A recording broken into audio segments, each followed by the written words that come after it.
Spectacular for sure. I hope it is a blue moon. We'll check it out. If your checking and credit accounts are flirting with negative numbers, you're not alone. The average household debt in this country in 6 figures.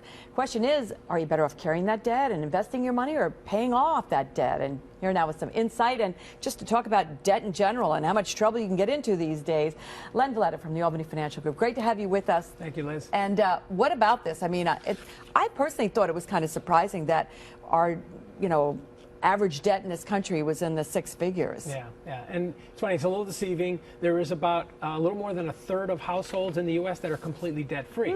So the bad news is the households that do have debt have more than the average is. And so there's about $156,000 average debt for those households that do carry debt. And I'm assuming mortgages and things like that factor in. Absolutely. Obviously consumer debts as well as mortgages. All right, so what do you recommend? What should people be doing if they're carrying that big kind of debt? I mean, the mortgage, they're going to pay that off, presumably, but sure. What about other things? Yeah, I mean, consumer debts, especially the higher interest debts, that we're always trying to encourage people to pay off. As people get closer to retirement, we'd like to see them try to get debt-free. All debt's not bad, as you probably know, and mortgage debt, which typically has more favorable rates and can be tax deductible, is more favorable as well. So you have some extra income. What's the best thing to do with it? Do you pay off your debt? Do you maybe invest it, hoping to make a little extra money to pay off your debt? Sure, and that's a good question. And unfortunately, it's not just a simple answer.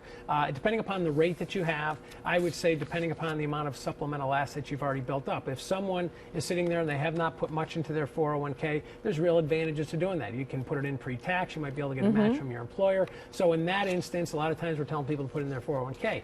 Someone's got a good amount of assets already built up. They're getting closer to retirement. We'd like to see them try to get those debts paid down. This is it's good to be talking to somebody like you to get a good sense of what, just to give you a better sense of what you might want to do. Absolutely. All right. Thanks so much, Len Valletta, for being with